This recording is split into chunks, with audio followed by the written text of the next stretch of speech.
A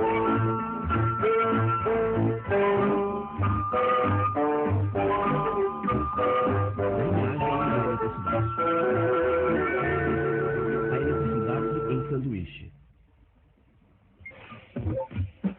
Em nosso circuito elementar, além do gerador de tensão e da resistência, podemos inserir outros elementos, como bobina e capacitor. Sem bagunça, por favor. Isso aqui é um curso de alta eletricidade. Então, o que é exatamente um capacitor?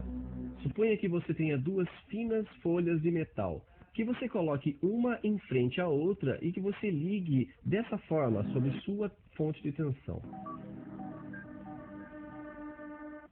Aquela conectada em mais vai perder elétrons, quer dizer que ela vai carregar positivamente. A outra, ao contrário, vai recuperar elétrons, ela vai se carregar negativamente. Isso para ao final de um certo tempo, e dizemos que o capacitor está carregado. Os elétrons, de um lado, adorariam passar para o outro lado, mas não há condutor. Eles não podem passar. Mesmo assim, para dissuadi-los totalmente, eu coloco entre eles um isolante muito melhor que o ar, e que em termos técnicos chamamos de dielétrico. Um capacitor é, portanto, um sanduíche de dielétrico entre duas fatias metálicas, frequentemente em rolo, para que ocupe menos espaço. No cotidiano, ele se parece com isso.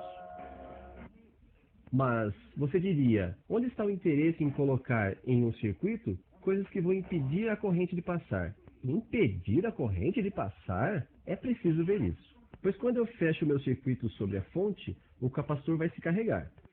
De um lado, há elétrons que chegam. Do outro, uma quantidade igual de elétrons que partem. Está certo que os elétrons não passam pelo capacitor, mas eles passam firmes e fortes pelo resto do circuito, o que faz uma corrente elétrica, que por convenção representaremos por uma flecha, no sentido inverso dos elétrons. Corrente que vai diminuir até que o capacitor esteja carregado ao máximo. Nesse momento, se desligamos a fonte de tensão e fechamos o circuito desta forma aqui, os elétrons, super felizes por encontrarem um caminho, vão se precipitar.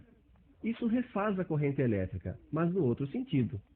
Corrente esta que vai diminuir até que o capacitor esteja descarregado. E poderemos recomeçar.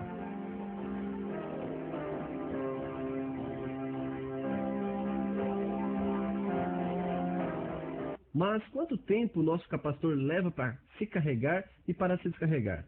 Com um relógio não é muito fácil de ver, mas nossas flechas de intensidade foram especialmente elaboradas para desenhar as curvas. Assim, no momento da carga, ela desenhará isso aqui. No momento da descarga, a corrente vai do outro sentido e ela desenhará isso aqui.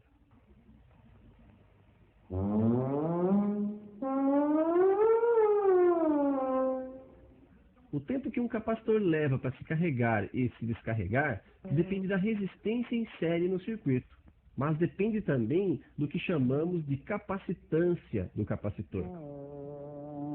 É, de um certo modo, a quantidade de elétrons que ele é capaz de armazenar de um lado e de perder do outro. E essa capacidade é proporcional à superfície das duas folhas de metal do meu sanduíche, chamadas de armaduras. Ela depende também da espessura do dielétrico e de sua natureza. Essa capacidade do capacitor se exprime em Faraday, ou microfarad, que vem do nome Michel Faraday, o charmoso rapaz que a domou. Vimos como variar a corrente. Vejamos agora como variar a tensão nos terminais do capacitor. Quando o circuito está aberto e o capacitor descarregado, a tensão é nula, evidentemente. Assim que o capacitor é carregado, a corrente não passa mais. A tensão é máxima e igual àquela da fonte. Como você pode ver, corrente e tensão não variam de forma alguma ao mesmo tempo. O máximo de corrente intervém sempre antes do máximo de tensão. Nos terminais do capacitor, a corrente máxima está na frente da tensão máxima. Mas falaremos disso depois. Assim, podemos dizer que o capacitor, assim como sua companheira bobina, Um pouco de seriedade, por favor. Enfim, como eu dizia, que o capacitor é um senhor que se interessa às variações.